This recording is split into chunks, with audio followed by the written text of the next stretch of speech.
media won't tell you Gaza is a warehouse of millions of ethnically cleansed Palestinian refugees that live trapped under a brutal Israeli blockade. Here's the forbidden historical context. It's about a 10-minute video. I'll play a couple of minutes of it. That is disgusting. Yep. No. That is disgusting. I did not know that until I watched this a couple of times.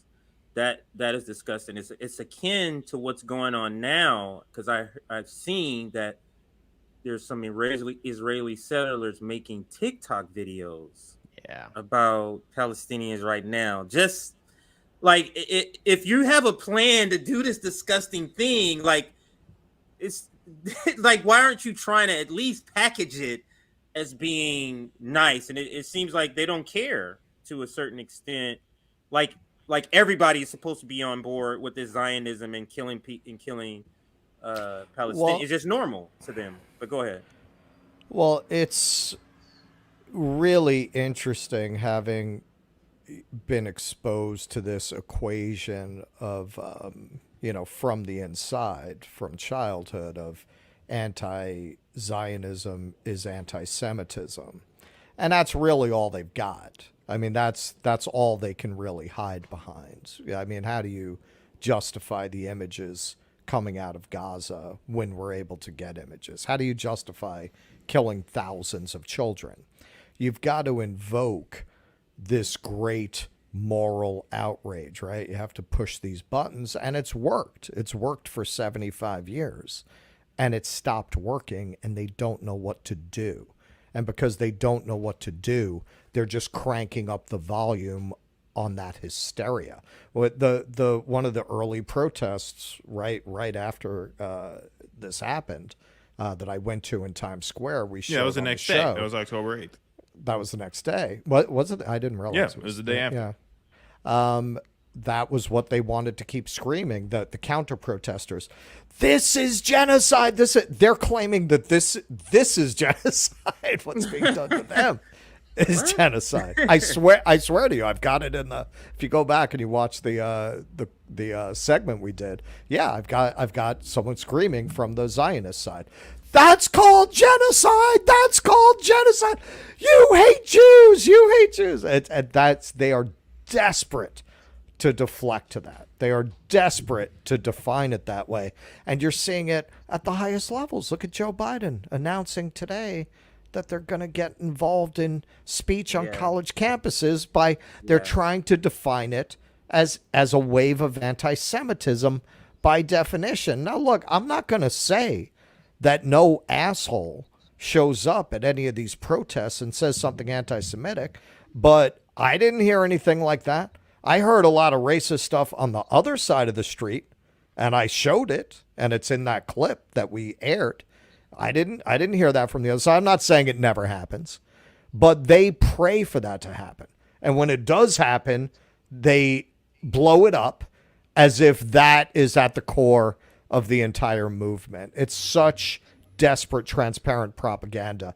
They were doing a protest this Saturday, and when I looked it up, there was all this stuff online. Yeah, Jews need to not be in that area on that day. It's dangerous for them. Really? Really? Because I didn't hear any incidents of any Jews being assaulted at that protest. Well, no, because if anything like that had happened, they would love to. Yeah, go ahead. Okay. Most activists know not to do that because they know that the media wants them to do that, right? Most people who organize understand what the pitfalls are and where the bear traps are. So they are not about any of that shit, right? The event that I was at, you had Jewish Voices for Peace was one of the main sponsors of the event. Multiple people got up and said Judaism and Zionism are not the same thing. Thunderous applause from the audience, right? So, like, the activists are not about that, partly because they are, in this case, sincerely not about that, right? I mean, if you are pro-Palestine, you are pro-humanity, and pro-humanity means you don't harbor, generally speaking, bigoted beliefs, right? But also, these people who organize these things, when they go out there, that's not their first rodeo. They know what the media wants them to say. They know the pitfalls. They're very careful not to do that. That's why you hardly ever see it. And I'm just going to point out one more thing, because aside from the claims of anti-Semitism, and we talked about this a little bit on the last post-Duopoly show, they keep invoking what strikes me increasingly as your classic savage Indian trope, these tales of rape and child murder.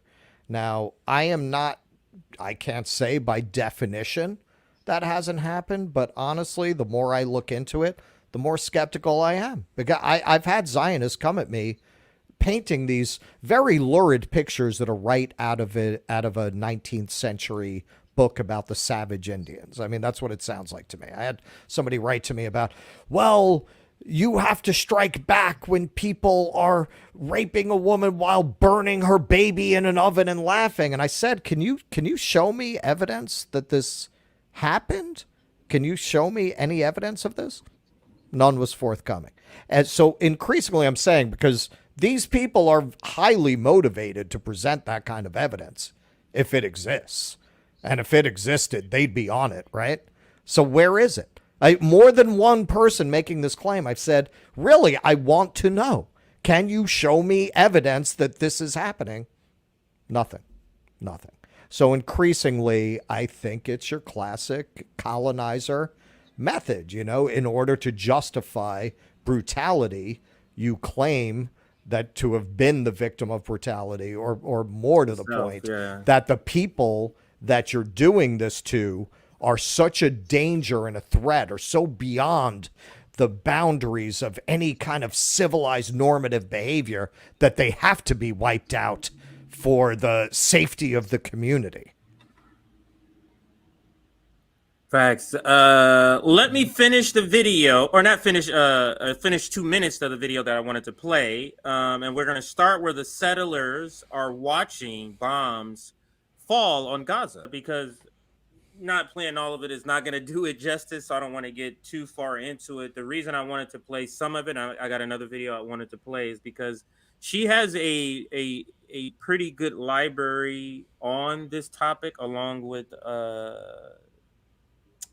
Dan Cohen.